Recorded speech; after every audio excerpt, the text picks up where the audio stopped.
جس طرح یہ سارا سلسلہ ہے آپ کا، مصروفیات بھی ہیں اس میں، چیزوں کو مینج بھی کرنا ہے، یہ بتائیے کہ ابھی جس طرح میں نے تعارف میں بتایا کہ آپ رفیق دارالفتہ جامعۃ الرشید بھی ہیں، وہ ذمہ داری اپنا مسجد بھی دیکھنی ہے، ساتھ ہی جو بیانات کا سلسلہ، اور جب انسان مشہور ہوتا ہے تو اس کو بہت ساری جگہوں پہ مدعو کیا جاتا ہے، جیسے ابھی آپ کی مصروفیات ہیں، جی ان سب کو باہم لے کے چلنے میں، اور ماشاءاللہ 3 شادیاں، ماشاءاللہ یہ 3 خاندان ہیں علیحدہ علیحدہ، یہ سب کیسے مینج کیسے کر رہے ہیں؟ کھچڑی پکی ہوئی ہے بس تو اس سے ہم تو ایک نیگیٹو پہلو لے لیں کہ اگر کھچڑی پکوانے کی جرات ہے تو کرنا یہ بھائی۔ کر لیں، جی ہاں ایسا ہی تو بس ایسی کھچڑی والا حساب ہی چل رہا ہے. ویسے تو نہ سونے کا کوئی ٹائم رہا ہے، نہ جاگنے کا ٹائم رہا ہے، نہ کھانے کا ٹائم رہا ہے. تو یہ تو ظلم کر رہے ہیں آپ اپنے ساتھ مفتی بس صاحب، اب ضرورت ہے کوشش معاشرے کرتے ہیں کو ہم آپ کی کہ کوئی ٹائم میں مینجمنٹ پیدا کریں. پیدا کریں۔ مجھے ویسے بتایا جا رہا ہے کہ بھائی لوگ شدت سے جاننا چاہ رہے ہیں کہ مفتی صاحب آج بتا کے جائیں کہ مینجمنٹ ہے کیسے، برابری ہے کیسے، تینوں جگہ وقت بھی دینا ہے، کیسے کر رہے ہیں سب؟ شروع میں تو بہت ٹینشن ہوتی تھی، شروع میں پھر اختلافات بھی بہت ہوتے تھے. ظاہر ہے تھوڑا ادھر ٹائم دے دیا تو ادھر مسئلہ، ادھر ٹائم دے دیا تو ادھر مسئلہ. تو اب یہ تھوڑا تناؤ کم ہو گیا ہے. اچھا، ٹھیک ہے نا، سرحدوں پہ تناؤ جو ہے نا ذرا کم ہے. انڈیا، الیکشن گزر گئے لگتا ہاں، اسرائیل اور فلسطین کے تھوڑے سے مذاکرات کامیابی کی طرف جا رہے ہیں. تو یہ دیکھیں وقت اپنے آپ کو خود سدھار لیتا ہے. آپ ماحول کے حساب سے، وہ کہتے ہیں نا ایک بیماری جب ہوتی ہے تو آپ کا امیون سسٹم اس پہ قابو پاتا ہے، پھر وہ بیماری دوبارہ نہیں ہوتی. تو جو ٹینشنیں آپ پر آتی ہیں ماحول کے لحاظ سے وہ خود بخود ایڈجسٹ ہوتی چلی جاتی ہیں. بالکل ایسے ہی ہے۔ تو میرے ساتھ بھی یہ، ہر ایک کے ساتھ یہی ہوتا ہے. کوئی بھی ایسی پریشانی کبھی بھی نہیں ہے جو ہمیشہ آپ کے ساتھ چپکی رہے. تو آپ کام کریں، نتائج کو نہ دیکھیں. آپ اگر کام کرنے کا ہے نا تو کر لینا چاہیے. ہاں، جیسا بھی مسئلہ ہوگا نا، میں جیسے دوسری شادی کرتے ہیں نا تو کہتے ہیں یار یہ ہنگامہ ہوگا. میں نے کہا ہوگا، کچھ دنوں تک ہوگا. اس کے حساب سے یا تو آپ کو ہنگاموں کی عادت ہو جائے گی ٹھیک ہے نا، ٹینشن لینا بند کر دیں گے، یا وہ ہنگامے خود بخود ختم ہو جائیں گے. صحیح۔ تو یہ بھی ہوتا ہے کہ وہ آدمی اسی میں ایڈجسٹ ہو جاتا ہے پھر. اچھا یہ بتائیے گا مفتی صاحب کہ آپ نے یہ سارے پہلو بھی ہیں، لیکن ایک جو نیا رنگ اس وقت ہم معاشرے میں دیکھ رہے ہیں وہ یہ ہے کہ معاشرہ عدم برداشت کا شکار ہو گیا ہے. چاہے وہ پولیٹیکل بنیادوں کے اوپر ڈفرینسز ہوں، آپ دیکھ لیں مطلب شد و مت کے ساتھ کہ ہر چیز کو بھلا کر بس اختلاف اور اختلاف در اختلاف اور اختلاف نفرتوں میں بدل چکا ہے. جی یہ معاشرے کا جو چلن بن چکا ہے، اس کے لیے کوئی پیغام دیں دیکھیں، اس اس قوم کا ایک کو تو کہ ہمارے سسٹم کی بھی خرابی ہے. جی، یہ جو حالیہ سیاسی اختلافات چل رہے ہیں، ایک دوسرے پر بہت ہی بیہودہ الزامات لگا رہی ہیں ہماری سیاسی جماعتیں. جی، یہ جمہوری نظام ہی اس ٹائپ کا ہے کہ اس میں آپ کا چورند اس وقت تک بکتا نہیں ہے جب تک آپ دوسرے کو جتنا رسوا کر سکتے ہیں کر نہ دیں. بالکل ٹھیک کہہ رہے ہیں آپ، ایسے ہی ہے۔ تو یہ نظام کچھ اس طرح ہے. اب ظاہر ہے جب آپ کے بڑے یہ کام کر رہے ہوں گے تو پبلک بھی یہی کام کرے گی. یعنی ہونا تو یہ چاہیے ملکوں کے سربراہ بیٹھ کے ملک کا سربراہ قانون سازی کرے، عوام کی تربیت کی کوشش کرے.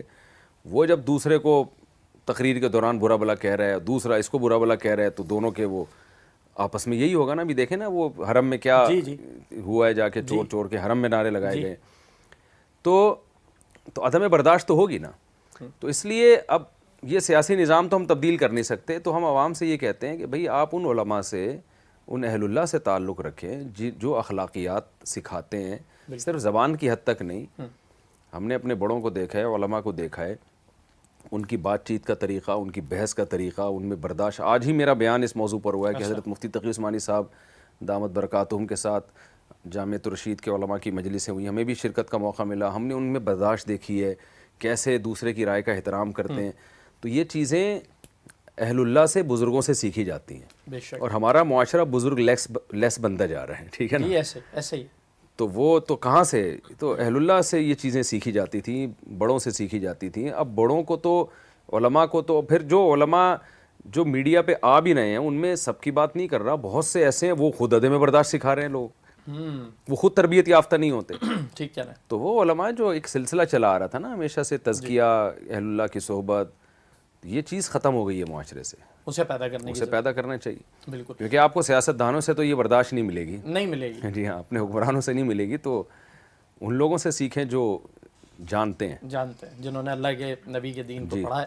مفتی صاحب یہ بتائیے گا کہ یہ جو علماء سے قربت و تعلق کی بات ہے، بنوریا میں ہم موجود ہیں اور بنوریا کے ساتھ آپ کا ایک بڑا تعلق ہے، مفتی نعیم صاحب کی ایک شخصیت، ان کی خدمات، اس کے بارے میں بتائیں کیسا تعلق رہا بنوریا کے ساتھ، مفتی صاحب کے ساتھ آپ کا؟ دیکھیں میرا پہلا جو تعلق رہا ہے نا، جو مجھے جس نے مدرسوں کی طرف اٹریکٹ کیا تھا وہ بنوری ٹاؤن تھا۔ اچھا، ہم کالج کے دور میں میٹرک میں بھی جایا کرتے تھے کبھی کبھار بنوری ٹاؤن، ایسا ایک روحانی سکون ملتا تھا وہاں بیٹھ کے۔ تو ہمارے ساتھ دوست ہوتے تھے، ہم کہتے تھے یار ایک ہمارے کالج ہیں، اسکول ہیں، ایک عجیب سا وحشت ہوتی ہے، اور یہاں دیکھو کہ کتنی ایک عجیب سی جیسے آسمان سے سکینت برس رہی ہے۔ اللہ اچھا یہ بات میں نے بنوری ٹاؤن کے بارے میں اور بھی بہت سارے لوگوں سے سنی ہے، صحیح، اور بھی لوگوں سے، یار ایک عجیب سا۔ تو ہم کہتے تھے یہاں ایسا کیا ہے؟ تو ظاہر ہے قال اللہ قال رسول ہے اور کچھ نہیں ہے، کیا بات ہے، سبحان تو اللہ، اس کی برکت ہے۔ ایسے ہی تو الحمدللہ دینی مدرسوں سے، اچھا بنوری ٹاؤن میں جو سائٹ وہ جو ہے نا ادھر گرو مندر کی طرف بنوری ٹاؤن، اس میں ایک اچھی بات ہے شہر کے بیچ میں ہے وہ۔ صحیح ہے، ہمارے مدارس میں پتہ نہیں یہ کوئی مسئلہ ہے کہ وہ سمجھتے ہیں جتنا دور بنائیں گے اس سے ثواب زیادہ ملے گا، تو بس نہیں چل رہا، مریخ پر بنانا شروع کر دیا۔ ہمارا جب جامع الرشید کی زمین خریدنے کی بات ہوئی نا تو جا رہے تھے گڈاپ کی طرف، وہ تو شکر ہے وہاں ملی نہیں، تو پھر مجبوراً قریب میں لی، تھوڑا سا قریب آ گئے۔ تھوڑا سا قریب آ گئے۔ تو شہر کے اندر ہونا چاہیے۔ جی بالکل ہونا چاہیے۔ بنوریا کا مفتی نعیم صاحب رحمہ اللہ تعالی، اللہ ان کی مغفرت فرمائے، ان کے درجات بلند کرے، ان کے بارے میں زیادہ نہیں پتا تھا، بس میرے تو ان سے ایک ایسے ملاقات ہوئی تھی، ان کا 4 شادیوں پہ کچھ بیان آیا تھا، اچھا، تو مجھے ہمارے استاذ حضرت مفتی محمد صاحب نے بھیجا کہ جاؤ اپنی کتاب دے کر آؤ ان کو۔ تو میں ان سے ملا، تو ویسے ہی ان سے حضرت سے تھوڑی بہت سلام دعا ہوئی۔ اس کے بعد ان کے انتقال کے بعد میں آیا ہوں، تو کانوکیشن تھی، حضرت مفتی عبدالرحیم صاحب نے مجھے اسپیشل بھیجا یہاں۔